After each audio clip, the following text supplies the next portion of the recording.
Okay, so welcome to our Publishing as a Graduate Student, the WAC-GO Post-Cs webinar. My name is Elisa Russell.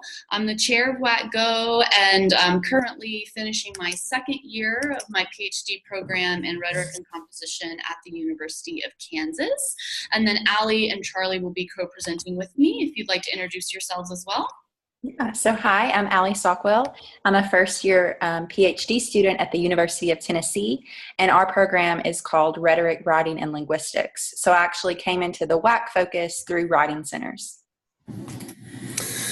I'm Charlie Silvio. I'm at Louisiana State University. I just turned in my dissertation, so I guess I'm still a candidate. I will be for a few more weeks at least, and then hopefully no longer candidate anymore. I study technical writing and rhetoric and a number of other things, and I also am the graduate assistant at our communication across the curriculum program. Do a lot of things there. So yeah, I guess that's it. And we also wanted to give a little taste of kind of why the three of us are talking about publishing today. Again, a couple of years ago when I switched from my master's to my PhD, I decided to make publishing, to cut way back on my conferences and make publishing my focal point, publishing articles. And so, again, that was 2 years ago. And in the next week, I will have an article come out in Comp Forum. And then I also have a co-authored article coming out in the WAC journal in the fall. And so it's been a super interesting learning process, and it's all very fresh for me, and just living in this space. So that's where I am. And where I am is really right now I've only published a book review. So a lot of this information is actually very helpful for me too. We wanted to be transparent with you to show, we're all at different stages in the publishing process. And so I've really been really heavy into conferences, and now I'm really moving into this as well. So that's kind of where I am. I'm in a similar stage as well. I guess my experience will mostly come from helping other graduate students in a number of disciplines in our communication studio to prepare their manuscripts to send out for publication. So had a lot of experience with that and conference presentations like most graduate students. And I'm in the process of putting things together to submit, I think like we all are as well. So. Yeah. So I am going to screen share with you all so that we are all looking at this Google Slides. And so the videos should go to the side for you, and now we should be on a Google Slides presentation together, publishing as a grad student. Part of why we wanted to offer this webinar, WAC-GO kind of always offers a webinar after Cs, and that's the Conference of College Composition and Communication, if you're unaware. That happened a few weeks ago. But we wanted to offer this because, coming off of that conference is, I've found a time when that's very energizing.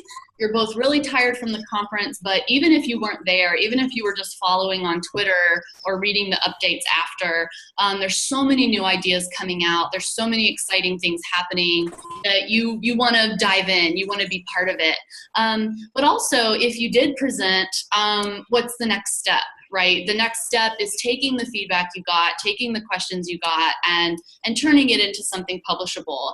And I think maybe all of us as grad students are keenly aware that publish or perish is still quite the trope, right? And that we all kind of want to try to get a publication on our CVs before we go on the job market. But even though it's expected, it's not the most transparent of processes, right? It feels very mythical. It feels very unattainable, very occluded. And so the biggest reason for this webinar is just to make things more transparent, both the process and what people are looking for and what your options are. And so that's what we hope you get out of this. And so just the briefest of overviews, obviously the intros and said overview that's happening. We're going to do a very quick survey of what it means to prepare a journal article. And there are a lot of different ways to publish. As Allie said, the book review is a really great way to kind of get your foot in on publishing and seeing a little bit of what that's like. But the journal article is really still kind of the genre that you're going to want to try to get on your CV. So we're actually going to give you a really quick overview of what that looks like to put that together, that whole process from start to finish. Then we're going to talk about actually submitting and working with editors and making some of that more clear. But then we'd like to open up the second half of the webinar to stories and questions. And we kind of expect, instead of 15-15, we really expect that to kind of all bleed together. As we share stories, I hope you will chime in with your own stories and your own questions so that we all get a better sense of how this works and what can happen. All right, so I will begin. The first part of this presentation, we really wanted to focus in on using that momentum that you may have after C's or after another conference and really think about, okay, how can I use this work that I've already done and actually make this something publishable? So you can see this slide's titled Moving from Conference Proposal to Publication. And really, there are a lot of similarities between the two that I'm going to touch on and some differences. But the point of a proposal is to move that discussion forward. So you already have that solid background of knowledge, that foundation. So now you can really utilize that to propel you forward. So I think the biggest thing here is to utilize that feedback you received on your presentation while it's fresh. Kind of keep that in mind. Not only the positives, like what people liked, what resonated with them, what questions they have, but also maybe going off of those questions, things they maybe were like unsure of, or things that you could see maybe people were really interested in. So pick up on those interests and try to move forward with that as well. And with these major differences between the two types, so obviously presentations are shorter as far as what you have written for that than an article. They require you to be very prompt and to the point. So now is a great opportunity as you're looking at this genre of a publication or a journal to really expand on those foundational ideas, elaborate, and I think the big thing here is to incorporate more of those specific examples and supporting facts to back up your claim. We can go on. All right, so now you have your research topic, and now you've got to figure out how to position it within existing scholarly conversations. And this is where, as far as that transparent theme goes, I want to be really transparent because it is hard for me, I believe, to act like, oh, I have the voice and I have that knowledge and experience to add to that conversation. Sometimes it does feel a little bit difficult, but I think if from the beginning you use, as you can see on the slide, that exigency, you make it really clear for the readers that urgent need for the type of your research. And this is where you may have to work on your own self-confidence like I am currently and say, okay, look, I know what I'm talking about. I've done the needed research and background material, and now I'm going to propel that conversation forward. Also, you can see this second point, just show your knowledge of the scholarship through the literature review. We're going to touch on that in more detail later in the presentation as well. And then move towards that gap that exists that your research seeks to fill. And also later on, we'll talk about how this doesn't necessarily mean you have to point out all the negatives of earlier arguments. You can go ahead and reference the positives as well. But just make sure that from the beginning you show, look, I know what I'm talking about, and here's how I can back myself up. All right, the next slide. Okay, so once you have your research focused, once you begin to think about transitioning from that proposal genre now into the article or another type of publication genre, you need to be aware of what's out there in the field. And I think this is really one of the most crucial steps. And you can see here we have some links to take us to sample journals. So this is through the WPA Council. And really, I think here's where you need to start figuring out, okay, here's my research, here's what my argument is, but where does this belong? Where does it fit? So you can see here, just scrolling through, we have tons of journals in our field, which is really nice. College English, we have computers and composition, if it's based more on that electronic literacy. We have currents in electronic literacy, just so many different focuses. So it can be a little overwhelming at first, as you can see from the list, but this can also be a positive because you can go ahead and say, all right, I have this focus, where does it fit? And more than likely it'll fit somewhere. Here's the WAC clearinghouse. And you can see here more journals specifically with WAC focus, the Journal of Basic Writing, RepNet, all of these types of journals. So I really encourage you to go on these sites and try to navigate the different journal sites and figure out, okay, where can I see my research fitting? Because I think that's the most common issue with rejections, is that you just weren't meeting those expectations of that journal. You can see these questions that I put on the slide. Ask yourselves, are there similarities or patterns you see emerging from the articles? Are certain topics or themes more prevalent? And just picture your research within the journals and see if they would be a good fit.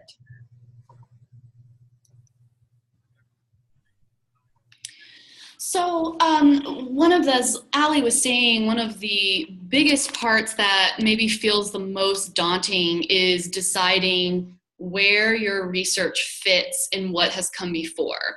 And I'm going to suggest going back to an old school bibliography. You just need to dump as many sources as you can in one space and start working through them to know the scope of your topic, the scope of your issue, its history. And then once you really have an idea of that scope, you can start drawing lines, right? You can't cite everything in an article. But one of the best things I ever did for this article I have coming out in Comp Forum, I think part of what made that article successful is I remember sitting down at 8 a.m. at my desk, and I didn't get up until 8 p.m. because I was just going down the rabbit hole of just like reference, and reading every abstract I could around this issue. And it gave me such a good idea of the scope of the issue. And so we've got a couple of resources here that we want to show you. If you're not familiar with Compile, this is also run through the Clearinghouse. It is incredible because it's a database just for RecComp stuff. And so you can see if you want to search Compile, so if you're interested in transfer and you search, and now you've got this incredible list of RecComp scholarship on transfer from a range of dates, and you can see we have keywords and some have little abstracts with them as well. And so that's a great resource for you to start. Another great resource, if you're doing WAC work in particularly, is the WAC bibliographies on the Clearinghouse. You can see, you can search, or you can see they have all these bibliographies. These are crowdsourced. And so people just add to them all the time. So if you're really interested in WAC and second language writing, you click on that and you can see they've already compiled a 154 citation list bibliography here. So part of my advice in doing this is I have don't reinvent the wheel written down, because chances are someone's already done a lot of the work of putting the bibliography together for what you're interested in. So definitely make sure you're using those resources.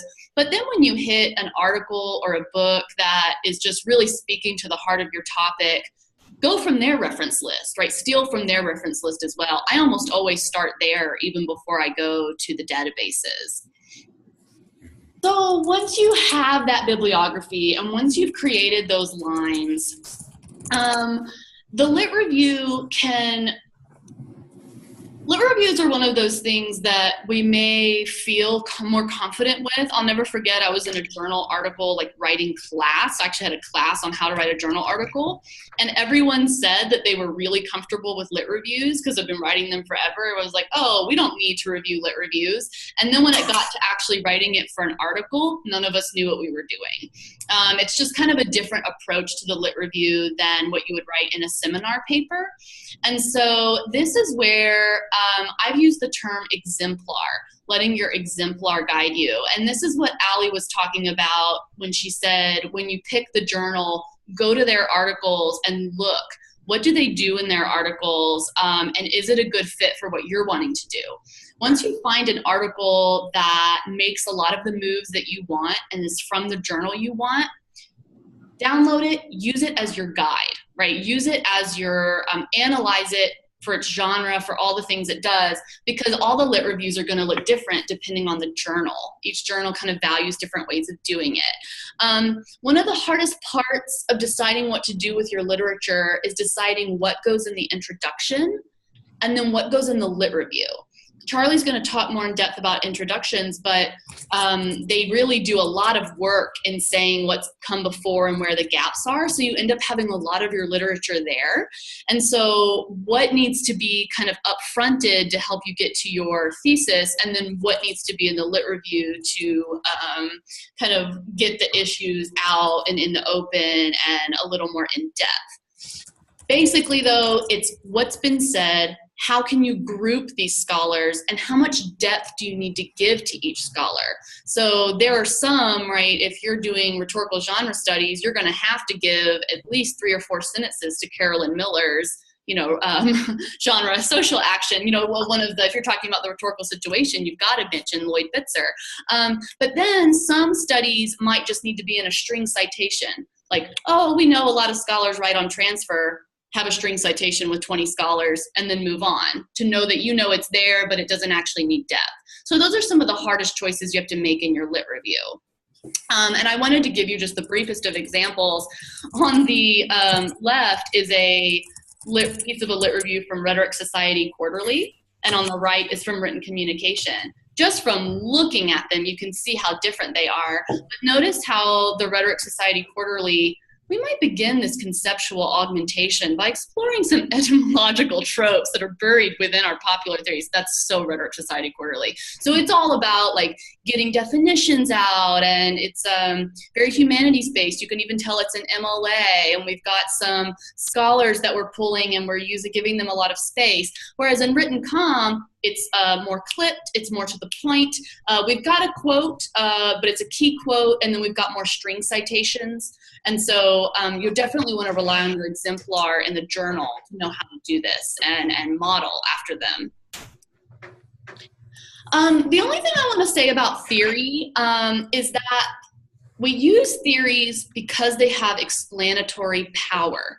Does the theory help you make sense of what you're seeing, either in your data or how you've put your sources together?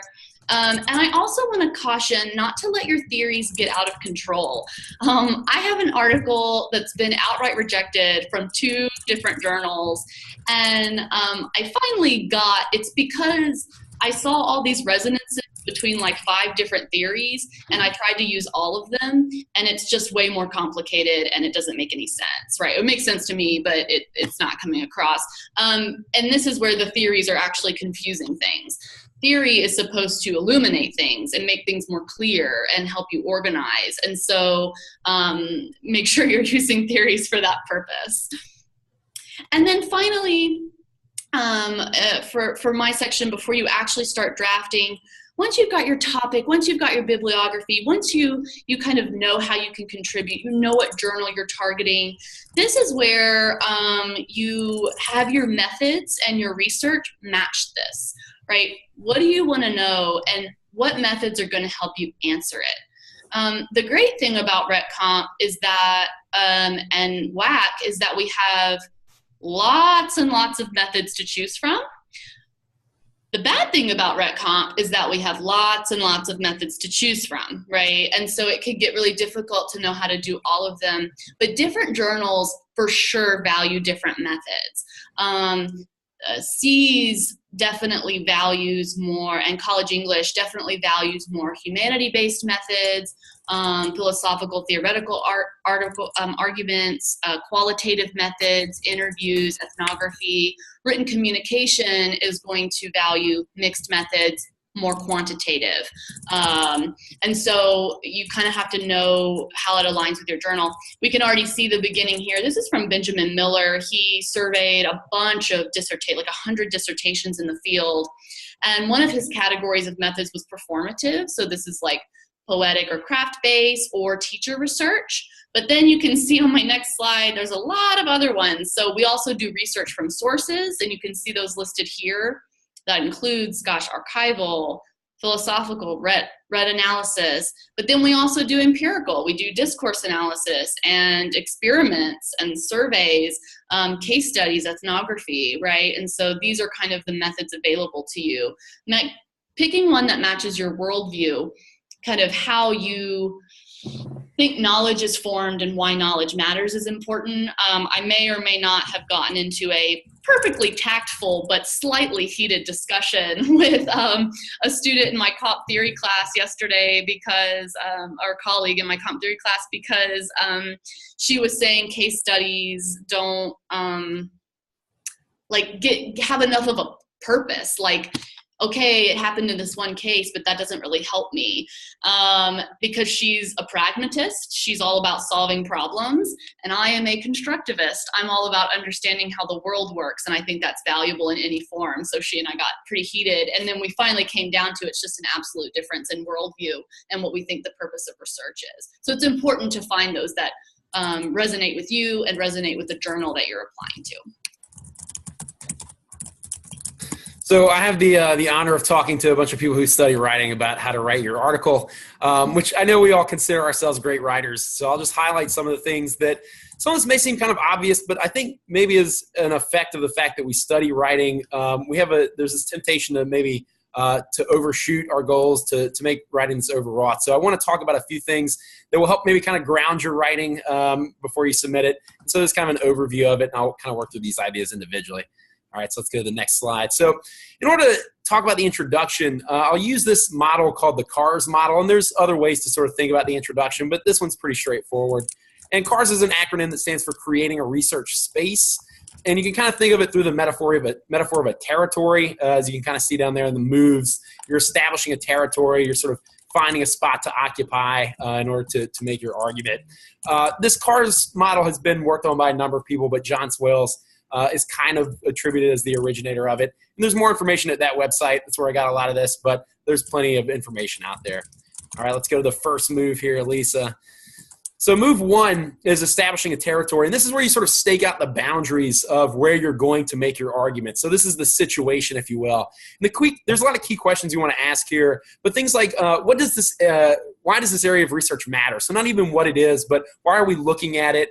What research exists on the subject? You can use that research to justify the importance of the area, or just to sort of stake out where it lies. And then where the gaps are in the research. And of course, in the next steps, that's when you'll sort of start to fill in these gaps with your own ideas. But setting up now, sort of gesturing toward where those gaps may exist is important as well.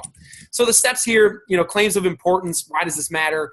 Generalizing the topic, offering definitions and basic characteristics, and then a brief review of previous research. One of the things that Lisa mentioned earlier is that you kind of have to decide whether research goes here in the introduction or later in the literature review. Of course, the literature review is the primary vehicle for introducing research, but here you need enough of it at least to establish the conversation that you're going to enter into. All right, let's look at the next slide. So the second move is, now that you've established this territory, is to actually sort of like set up your tent, if you will, to maybe extend the metaphor farther than it should go, but to establish a niche or a problem that you wish to address. Some questions you might ask here are, why does your argument have value? So before you even get to your grand solution to this problem, you want to talk about what the value of it is, what does it offer to the field? And of course, you have to tie this into that conversation as well. So how does it engage with the research area and the existing research? Even if you have a great idea, if you're not sort of tying it to the discussion that exists, then the value is somewhat diminished because no one else is probably going to want to talk about it. So there's just different options here. I think it was Elisa or Allie mentioned earlier, you don't always have to be fighting an uphill battle talking about how this major accepted idea that everyone has is wrong and my idea is better. There's more sensitive ways to do that. It'll make you look more humble also. So a counterclaim is one option, but there's also ways to say, look, nobody's talked about this yet, or maybe we haven't considered it from this angle, or maybe we just need to go further with it. Maybe there's an idea that's new that we haven't addressed yet. So these are all kind of productive ways to address it, and not necessarily like I'm a genius and I have this idea that no one has had before. All right, Elisa, let's look at move 3. So the final move in the CARS model is, after you've sort of set up the territory, you found your spot, is to develop your solution to it. So here, how are you going to accomplish this, not only effectively, but in a unique way, maybe in a way that someone hasn't done before? Again, still projecting humility, but in a way that is unique, obviously, or else you wouldn't have anything to offer.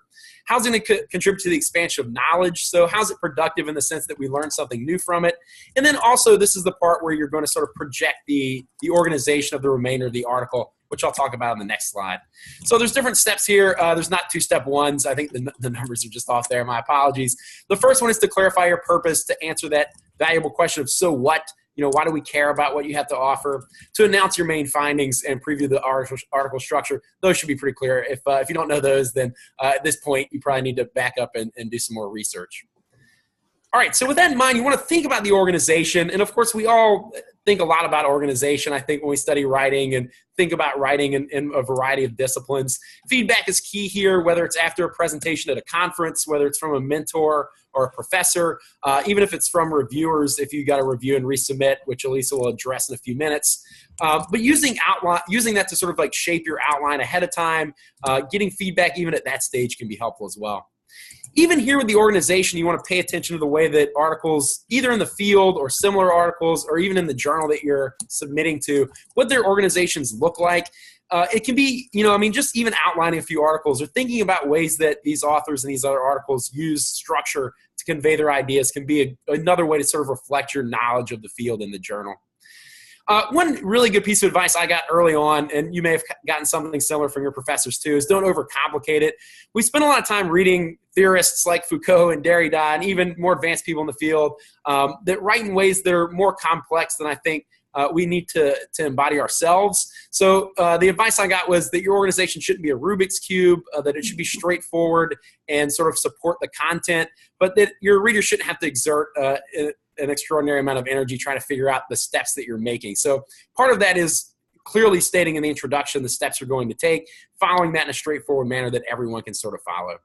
The last point here has to do with not only projecting that structure early on, but as you sort of move through it, giving your reader different points, almost like on a map. And of course, we use this mapping idea with our students too, creating a road map. But even along the way, you need sort of signs to signal to your reader, okay, now that I finished talking about this theorist, I'm going to apply him in this way, or now I'm going to address a new theorist, or previewing, forecasting, summarizing at the end of a section, maybe summarizing the main idea of that section and sort of transitioning to the next one. These all seem like very elementary moves, but things that can be very helpful to the reader, and that I'm sure if you think about it, you appreciate when you read something as well.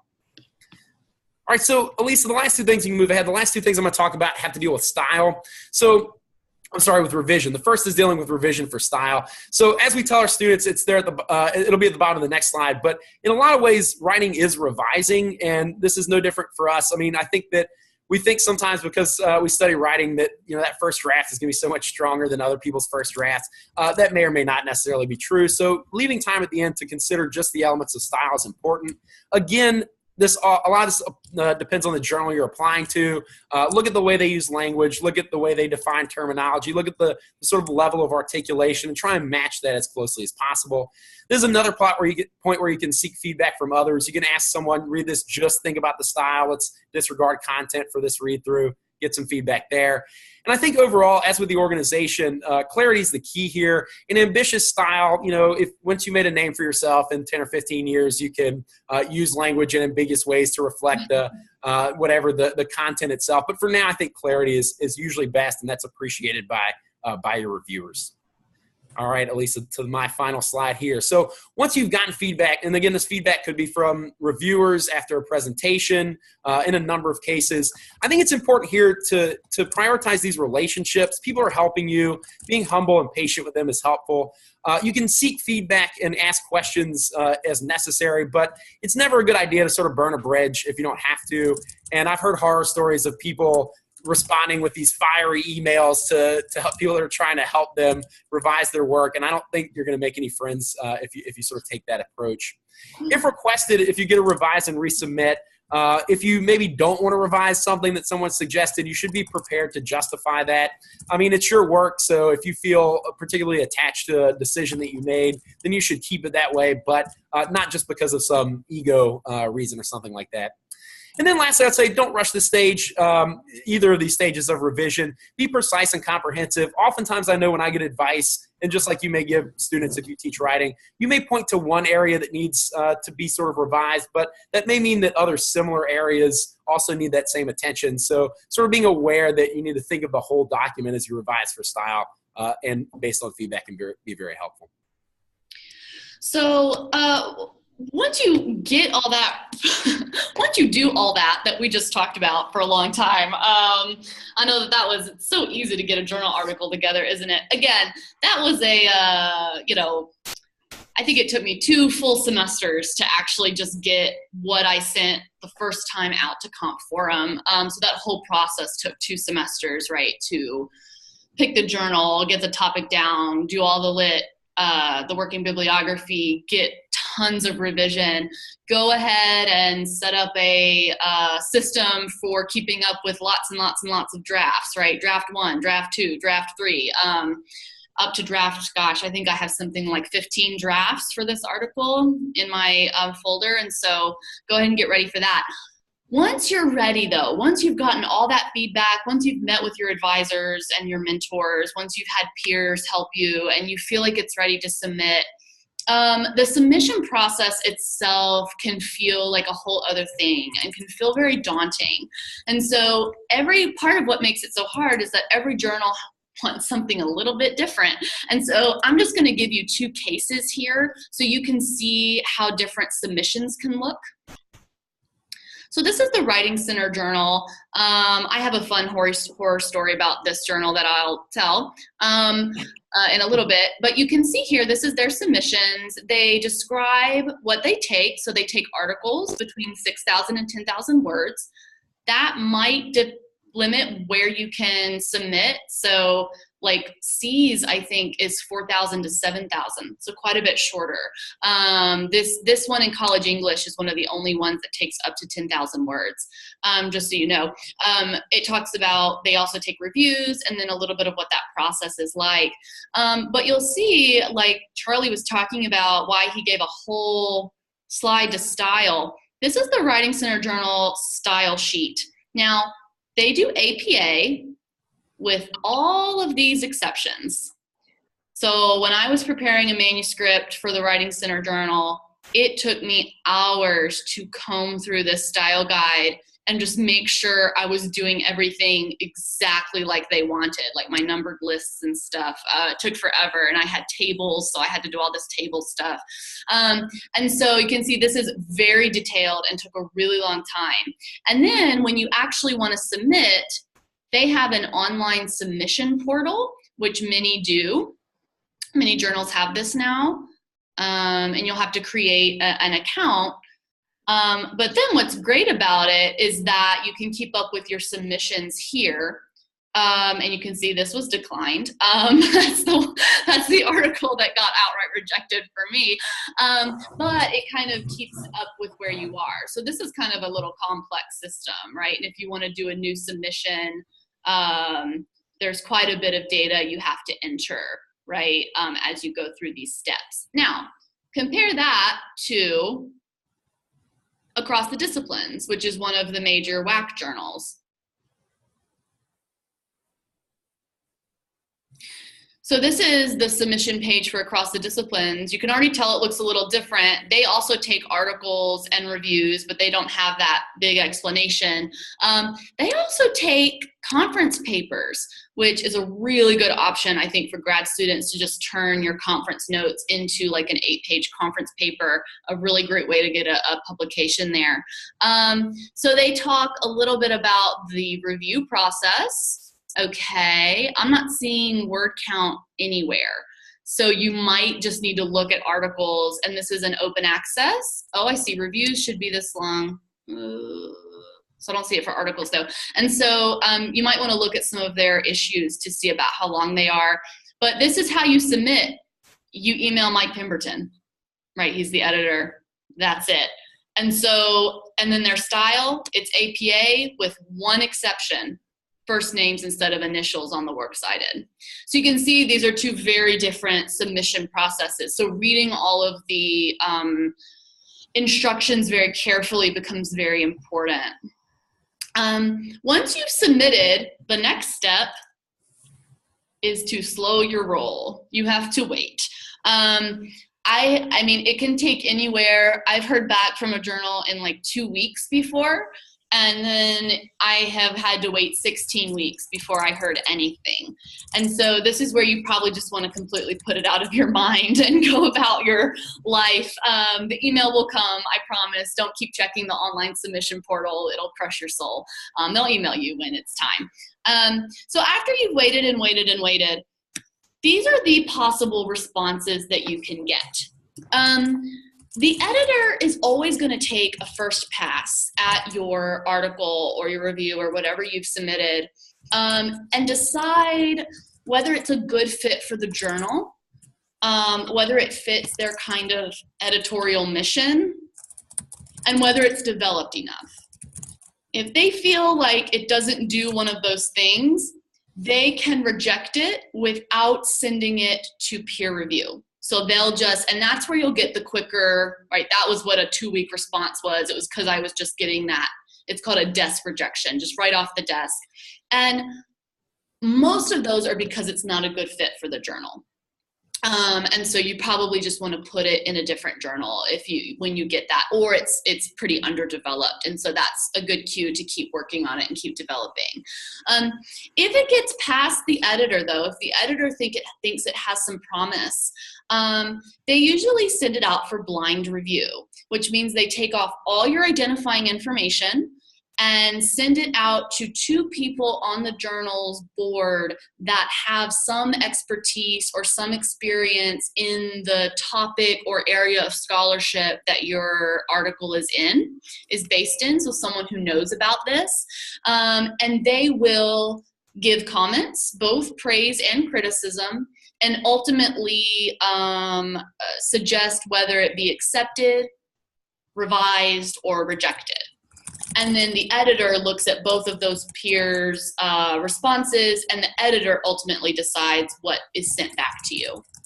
And so you could be rejected after the peer review, right? If they both say, no, this needs to be rejected, you could get rejected there. But because the editor already saw promise, a much more common response, if it does go to the blind peer review, is to get a revise and resubmit. That does not mean you've been in any way accepted. They have no obligation to publish this eventually if you do revise. But it also means you haven't necessarily been rejected.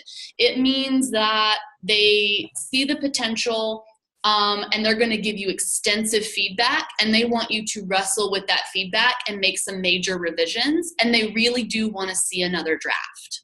And I'll talk more about that process in a minute. And then finally, you could just be accepted. If both of the blind peer reviewers say, this is great, we think it should be published, you're almost 100% going to get accepted with some revisions. The editor of Comp Forum told me that she's never sent out just a straight accepted. It's always accepted with revisions. But that means as soon as it's accepted, even with revisions, it can go on your CV.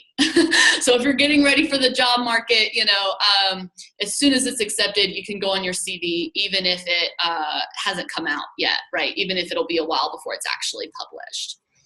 And so this is Paltridge and Starfield kind of synthesize and summarize this flow of this process. And you can see a lot of what I was talking about, right? The possible desk revision, the reviewers make their comments, it's reviewed by the external reviewers, things like that. So revising and resubmitting, because this is the most common response, I wanted to give this a little more attention because they do not want this to turn around in a couple of weeks. It's actually a bad thing if you revise and get it back in a week or two, because usually they want to know that you've spent a lot of time with the comments and that you've wrestled and done more research and kind of re-envisioned your work in some way. And so when I've gotten comments from reviewers, the first thing I do is run to my mentor here, right? And put those comments in her hand and have her work through them with me. And what needs to happen? What do I need to accept? What do I not need to accept? Talk through it. How can I re-envision this? And so definitely feedback at every stage and help with the reviewer's feedback. When you do finally resubmit, and that could be 3 months later, you will draft a cover letter. This is one of those occluded genres of the academy that is very important, but no one teaches you how to do. I suggest working with a mentor the first time you write one. You'll actually draft a cover letter that addresses each of the reviewer's comments in turn, and how did you respond to that reviewer's comment. And so here's just an example, a screenshot from one of mine. where a co-authored piece where I say, here we go over our reviewers' comments in more detail. And so you can see in black for reviewer 1, I literally copied and pasted what the reviewer said so that I didn't misrepresent. And then in blue, we explain, here's what we did to address it, right? You can see in page 18, we further question and explore this, right? We added this whole piece to address these comments. And so that's what you'll do. You can, like Charlie said, it's perfectly acceptable to not revise based on a comment, but you have to explain why you chose to reject that comment. And you'll want to do that very tactfully. Again, have a mentor for sure help you, because like Charlie said, you don't want to burn bridges accidentally here at the beginning. So this is something that I think you're getting a full vision of this process. I don't know where I found this. I think someone tweeted it, but I have it literally on a sticky note on my desktop, that the most successful academic writers, they just write.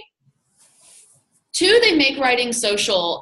The reason I was able to put this Comp Forum article together while I was still in coursework is because I had a writing group that met every Thursday afternoon, and we would set deadlines, and we treated it like an actual course. And so if I said that I was going to have this many pages written by the next week, I had to have them as if it was an assignment that was actually due, and my peers kept me accountable, and that's part of how I was able to do this.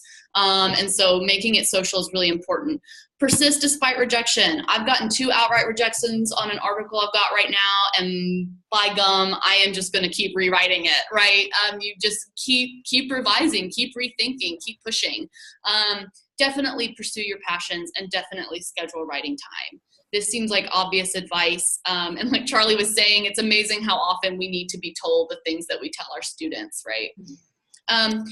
The very last thing on the PowerPoint before we go to more open conversation and questions is Muriel Harris emailed me this week, which was a big deal for me because she's Muriel Harris. But she was saying if any of you are interested in writing centers, the Writing Lab newsletter has also started a webinar series about publishing in the Writing Lab newsletter. And they're very supportive of grad students and would be just the best editors to work with. And so I definitely wanted to make this available to you. And I will make this whole slideshow available to you afterwards to get that link if you wanted it. So I'm going to turn screen share off so that we can go into a more conversational mode. We want to hear some of your publication stories if you have them, so we can kind of learn from your successes and from your failures, but also questions that specifically relate to projects you're working on, or did you get an email that you're unsure of, something like that, right? And so I would just like to open the floor. And Charlie or Allie, you can jump in with some of your stories if you want. Yeah. So like I said, I'm the first year PhD student, and I've only done a book review as far as publication. And really right now I'm working on revising another piece to submit to a journal. But the reason I did a book review first is that a colleague had told me it's kind of that stepping stone where you can kind of learn the process. Like I did have the accepted with revisions, and then I wrote my own cover letter, and then I was still so excited, and it said accepted, so it's kind of like that little not like baby process, but kind of that pre-process to the big like publication for a journal. So I really recommend that if you've never published. I did teaching English in the 2-year college, and it was over the piece about the framework in secondary writing. And I actually found out about this book review through a listserv. Like I follow the WPA listserv, and they were like, hey, we need someone to do this. And I like immediately replied to the guy, and he said, okay, get the book, write it, you go. And that was still, it may not have been accepted, but that's another good resource. If you're like, okay, well, where do I go? Besides just the website like we showed you, be scouting out those listservs and just see what resources are out there, because they need people to write book reviews. And also I got the book for free. So that was kind of fun as a nerd. You're like, I get this new book. Yay. And I'm pretty sure you can even like you saw for across the disciplines, especially when the submissions are just emailing people, you could email Mike Pemberton and say, I would love to write a book review for across the disciplines. Can you let me know if you have one, right? Like you're allowed to like reach out and ask. That's something that's very common for grad students to do for sure. Yeah. Other thoughts, questions? Or maybe just, and then we'll let maybe some others talk too, but maybe just share some of my experiences so that you can learn from them as I have too. But, there's such this pressure for us to publish. And I think for a long time I've been anxious about it. I began as a creative writer and had a lot of rejections there, and thought I was supposed to wait sort of for the dissertation phase. And like, that was when I was going to discover my big idea that I wanted to publish on. I think my regret is that I hadn't started earlier. Don't worry about me. I'm going to be okay. But, it's sort of now like that I'm in the dissertation phase. I just wrapped it up. Like there was really no time at that stage to think about publication. So Lisa mentioned that even while she was in coursework, she was working on articles. I think that's really good advice. Even if, it's one of those things where even if you're writing practice articles, don't tell yourself it's for practice then, right? Like start getting in the rhythm of the work. I wish that's something I had done while I was still in coursework. You think like, well, when my courses are over, I'll have all this free time, but that's really not the case at all. There's always something going on. And I think the earlier you start, the better. We're in a weird field too, because not only is there this pressure for us to publish, but I know that my colleagues in other fields, there's that pressure, but for them, it's sort of like, I don't know. They're sending things out constantly. I have friends in communication studies who have published like half a dozen articles before they even write their dissertation. And so there's really nothing holding you back but your own anxieties about it. And I just encourage you to, I think finding writers groups is a good way around that, and to just believe in yourself. I think that now that I finally feel that way, it's a lot easier. And I wish I'd kind of discovered that about 2 years ago. So. Yeah, one of the best things I did was I decided when I started this program that I was going to write every seminar paper as an article instead of a seminar paper. And some of my professors didn't like that, and I just did it anyway. Because they only wanted like a 15-page paper, and I would just go and be like, I'm going to write a 30-page paper so I can make it an article. And they're like, I don't want that. I'm like, well, I have to do, so, and it ended up being fine, but just you're right. The more you practice writing in the article format, the easier it gets. I remember it was like so hard the first couple of times, but it started to become a little more natural, a little more second nature, just the more I practice it. I have some really specific, I did my thesis in writing centers and, my master's thesis, and I got an article, I wrote an article from that, and I really tailored it to the Writing Center Journal. And I was really excited about it. And it's got this transfer piece, so it was like really cutting edge, and it was really cool.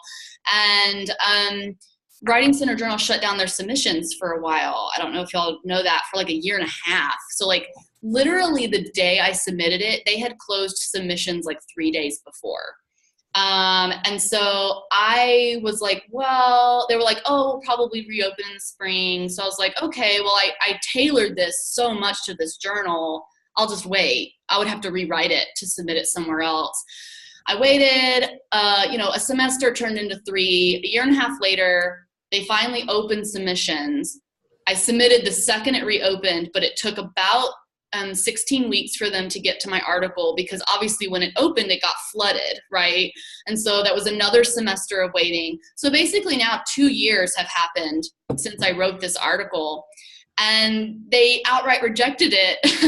And there are a lot of issues with the article now, looking back at it. It's one of the first I wrote, so I would totally revise so many things. So a lot of it's on me, but one of their biggest comments, one of the biggest reasons they rejected it, is because it isn't as cognizant of where the transfer research is. And I think it's just because I wrote it 2 years ago. The field has progressed, especially in something as trendy as transfer. And so I was rereading my lit review, and I was like, oh no, this is so outdated now. So that's my horror story. And the thought of going back to all my thesis data to rewrite that is just like, I can't do that. So I'm just going to let that one rest in peace, I think. I'm going to let that article go. I might revisit it in like 10 years or something. Yeah, so it's one of my horror stories. Another one, the article that's been rejected twice, I wrote it for college English. again, it's a mess.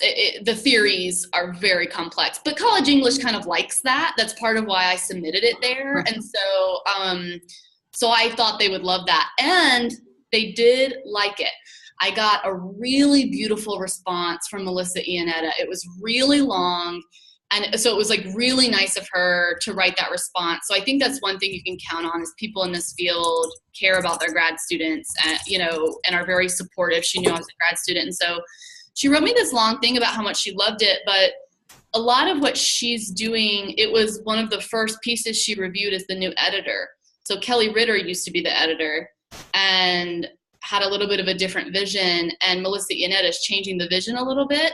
And so I based my article on all these exemplars from College English, but she's changing what she wants the exemplar to be. And so it doesn't fit her vision, right? And so that was one, you have to be really sensitive to editor changes because every editor kind of has a different vision for the journal. And so that was definitely a place where she actually said, like, this might have worked in the previous version, but I'm going, more in this direction. And so it doesn't quite fit. And there's no way I could have known that.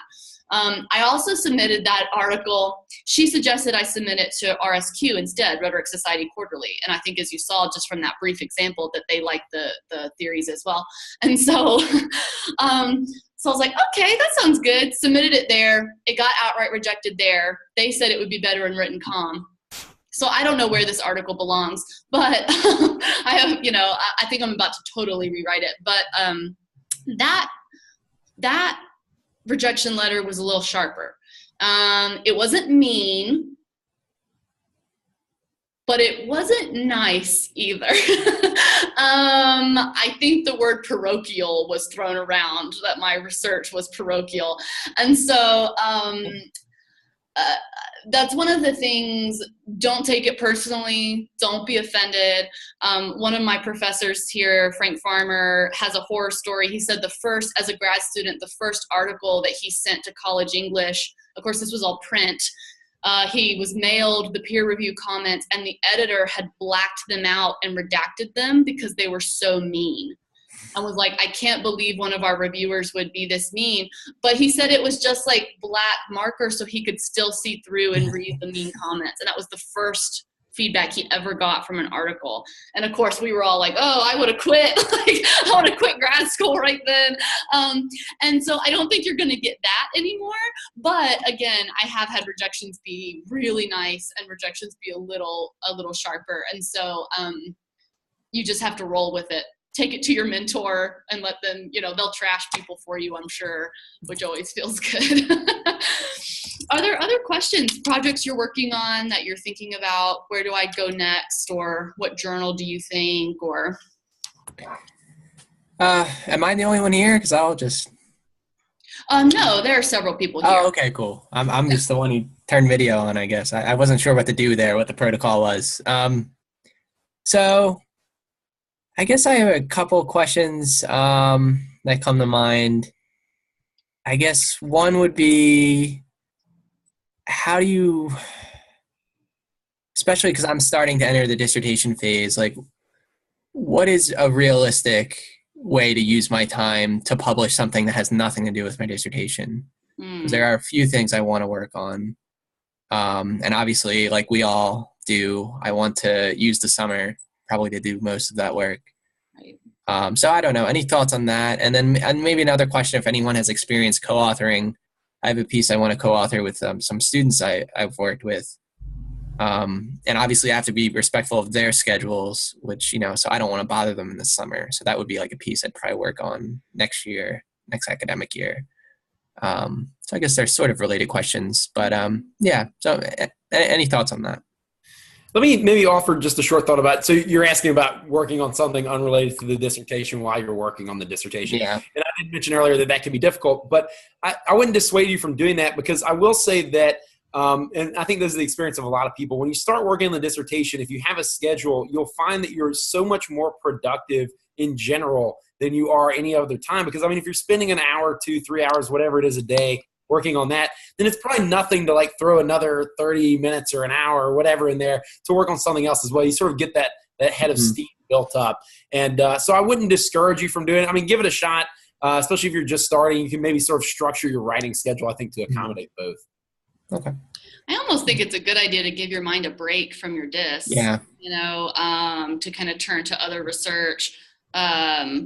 I think scheduled writing time is the only way to do it, though, or have accountability elsewhere. I do have some experience co-authoring, but it's a little bit different because my co-authoring was with a mentor, which has its own bag of struggles. The power dynamic there gets really weird and complicated to negotiate and navigate, because you end up just deferring, right? Even if you, and so in a way, I almost feel like that article's not mine in a lot of ways. And yeah, so there's some weird things happening there. But I do think a more equal co-authoring, maybe leads to some of the best work, but it's going to take maybe 3 times as long to write it. Just letting you know, like this co-author piece took literally 3 times as long than to write my individual piece, even with a mentor. Just because everything has to be an email, right? Everything is an email. And so use Google Docs, decide. I even suggest, I've done some collaborative work where we all did like Strengths Finder or some kind of personality quizzes at the front of collaborating, just to put on the table, like, here's our strengths, here's what we bring to this project. Let's capitalize on these and draw on these, and that actually set a really nice frame for the collaborative work. And so, yeah, that's the best advice I have there, I guess. Oh, thank you. Yeah. Very helpful. Other comments, other responses to those questions? Maybe those of you who are in the DISC stage, if you are,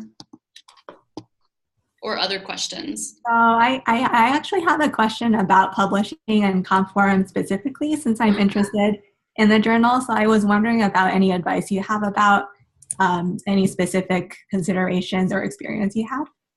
Yeah, so first of all, I love Conforum because it's open access. I'm a big believer in open access, so that's part of why I think Conforum is so special. I do know one of their editors, she's not the editor I worked with for ethical reasons, but Mary Jo Reif is at KU with me, and so she's one of the editors, and then Anis Bawarshi is at University of Washington. And so, so I do have some insight, like, I know that they have obviously like a higher acceptance rate than C's, but their acceptance rate is starting to go down because it's they're getting more and more submissions, and so the quality is really going up. So I think their submission rate is down to something like 20% now, where it was at like 30% a couple years ago. So that's both exciting, but it is getting a little more competitive. I know that they do a lot of special issues, and so keeping an eye out for calls for special issues, and they work really hard on those. And so like they just did one on affect and emotions, and so keeping an eye out for their special issue calls. But really it was just the most pleasant first publication for me. Like, so Anis Bawarshi worked with me most, and my reviewers were split. One suggested a revise and resubmit, and one suggested an acceptance. And Anis took them, he suggested an acceptance with revision, and he synthesized their comments and just had so many fantastic like ways to re-envision the article, and was very responsive to my questions. And so it was a really nice experience. My biggest suggestion, and really this is for all journals, is to cite pieces from that journal in your article. So if you're wanting to publish in Conforum, that introduction where you frame the issue should have articles from Conforum so that it feels like it's adding to the Conforum conversation.